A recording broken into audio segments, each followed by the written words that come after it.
अफगान अवाम की मुश्किलात कम होने का नाम ही नहीं ले रही। काबुल में अमेरिका का ड्रोन हमला एक ही खानदान के 9 अफराद की जान ले गया। मारे जाने वालों में 6 बच्चे भी शामिल। ड्रोन तैयारे ने गुंजान आबादी को निशाना बनाया। तर्जुमान का कहना है कि अगर अमेरिका मजीद ड्रोन हमले करेगा तो तालिबान को बताना होगा।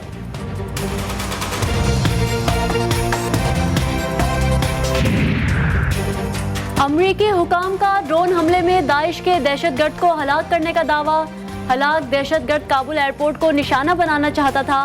अमरीका का अफगानिस्तान पर ड्रोन हमले जारी रखने का ऐलान। अमरीकी कौमी सलामती के मुशीर का कहना है कि दाइश अफगानिस्तान में मौजूद है, उसको नहीं छोड़ेंगे, ड्रोन हमले जारी रखेंगे।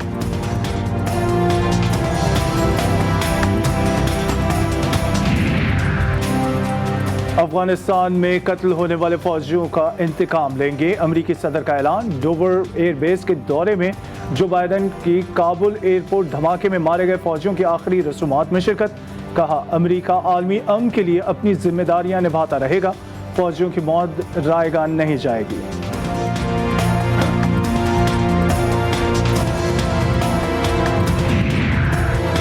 गैर मुल्कियों और सफरी दस्तावेजात रखने वाले अफगानों को 31 अगस्त के बाद भी अफगानिस्तान से जाने की इजाज़त होगी। तालिबान ने यकीन दहानी करा दी।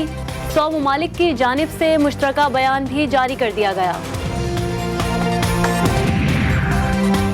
अफगानिस्तान में तेजी से बदलती सूरत हाल। अक़वाम मुत्तहिदा का हंगामी इजलास आज होगा। इससे कबल सलामती कौंसिल का इजलास अफगानिस्तान पर तालिबान के कंट्रोल हासिल करने के एक दिन बाद 16 अगस्त को हुआ था। पाकिस्तान ने अफगानिस्तान के अमन व इस्तेहकाम के लिए मुआवनत की। मुज़ाकरात से मुतालिक जो किरदार हम अदा कर सकते थे वो अदा किया। मुशीर कौमी सलामती मोईद यूसुफ का कहना है कि अफगानिस्तान के ज़मीनी हक़ाइक़ नज़रअंदाज करके वहाँ गलतियाँ की गई। पाकिस्तान से मुतालिक बहुत सी बातें की गई जो बाद में गलत साबित हुई। अफगानिस्तान का अमन पाकिस्तान का अमन है। हुकूमत को नई अफगान हुकूमत को तस्लीम कर लेना चाहिए। अमीर जमात इस्लामी सिराजुल हक का मशवरा। GTV से खुसूसी गुफ्तगू में कहा कि भारत ने अफगानिस्तान में बदतरीन शिकस्त खाई। भारत पर अफगानिस्तान के रास्ते बंद हो गए, अब वावेला कर रहा है।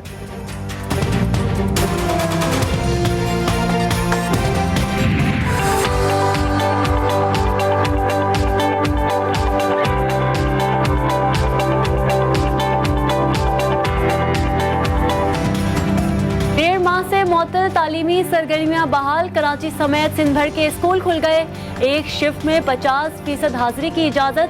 सुबह सवेरे कुछ बच्चे तो खुशी खुशी स्कूल पहुंचे, कुछ की आंखें नींद से बोझल नजर आईं। वालिदैन को तशवीश। कहा वबा का खतरा मौजूद है, सबको SOPs पर अमल दरामद करना होगा।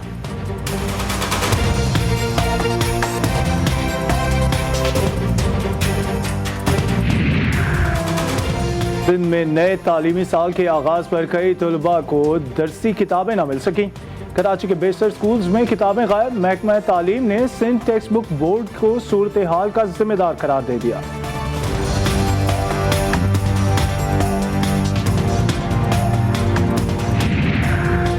स्कूल खुलते ही वालिदैन की परेशानियां भी बढ़ गईं।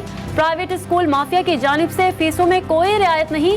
जून और जुलाई की फीस की मद में भी भारी रकम वसूल करने के लिए वालिदैन पर शदीद दबाव।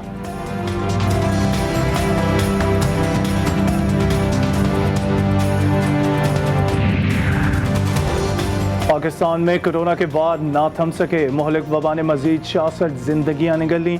मुल्क में एक दिन में 3800 नए मरीज सामने आए। 5612 मरीजों की हालत तशवीशनाक।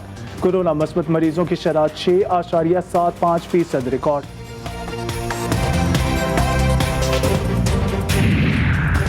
अपोजिशन लीडर शहबाज शरीफ की मज़ार कायद पर हाजिरी। फातिहा खानी की। मीडिया से गुफ्तगू करते हुए कहा कि कायदा आज़म के फरामुदात को भुलाने पर शर्मिंदा हैं। अहद करें दयानत और मेहनत से खोया हुआ मुकाम हासिल कर सकते हैं। कानून की हुक्मरानी होगी तो सबको मेहनत का फल मिलेगा। आज हम फिर इस बात का यादा करते हैं कि हुकूमत नाजायज है, इसको कोई अवामी मैंडेट हासिल नहीं।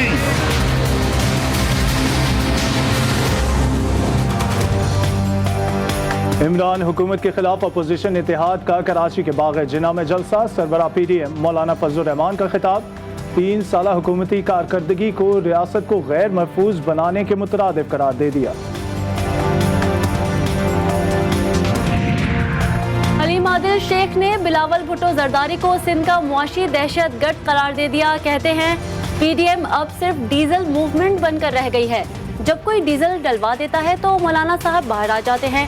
नवाज शरीफ काबिल शर्म शख्सियत बन चुके। नून लीग में आरएसएस का नजरिया दाखिल हो चुका है।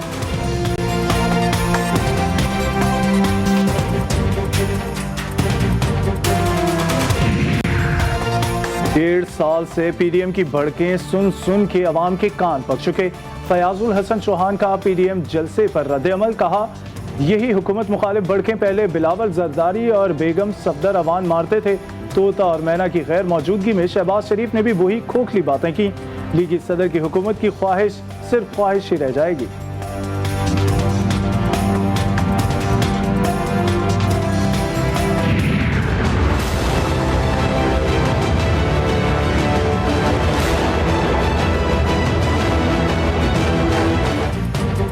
बाजोड़ में सरहद पार पाकिस्तानी फौजी चौकी पर हमला। जवाबी कार्रवाई में अफगानिस्तान में मौजूद 3 दहशतगर्द हलाक, 4 जख्मी। हमले में फौज के 2 जवान सिपाही जमाल और सिपाही अयाज शहीद।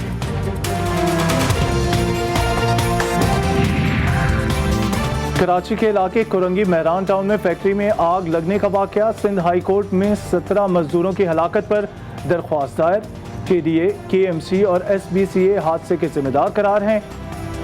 तबाह अफराद को 10 लाख की बजाय 50 लाख रुपए मुआवजा अदा किया जाए। दरख्वास्त गुजार की इस्तदा।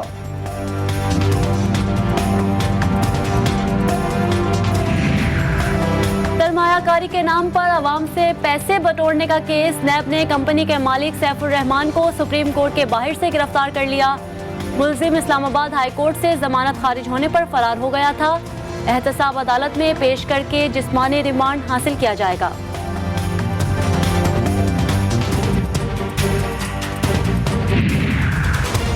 पार्क की जमीन पर थाने की तामीर कैसे हुई? सिंध हाई कोर्ट ने बहादुराबाद थाने की तामीर के खिलाफ दरख्वास्त पर रिपोर्ट तलब कर ली। एसबीसीए, केएमसी और दीगर को 15 सितंबर को जवाब जमा कराने का हुक्म। पार्क की जमीन पर किसी किस्म की तामीर नहीं की जा सकती। दरख्वास्त गुजार का मौक़िफ़।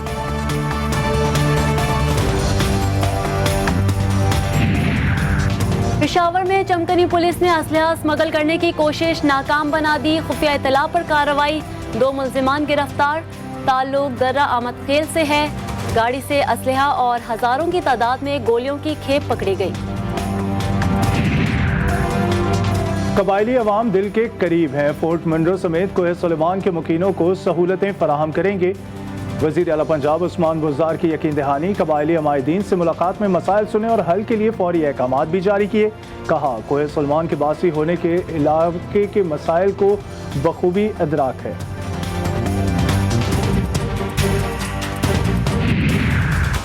टोक्यो में इंतजामात पर स्टैंडिंग कमेटी में तशवीश। तलहा तालिब के वालिद कोच हैं, उनकी मंजूरी नहीं कराई गई।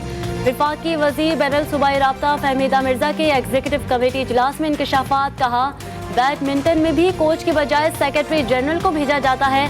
फलस्तीन के कोच एथलेटिक्स को गाइड करते रहे। आइंदा किसी को भी पाकिस्तान का नाम बदनाम नहीं करने दिया जाएगा।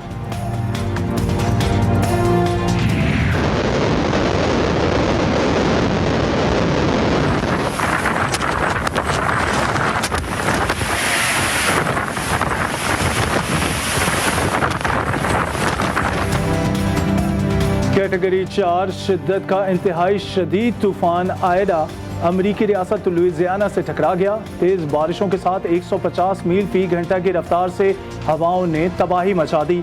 वसी इलाके से लोगों की नकल मुकानी। 1000 से जायद परवाजें मंसूख।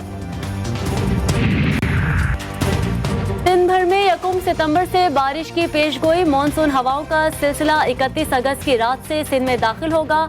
थर पार कर उमरकोट, सांगर समेत दीगर अजला में बारिश का इम्कान। कराची में भी 1 से 3 सितंबर तक हल्की बारिश मुतवक्के।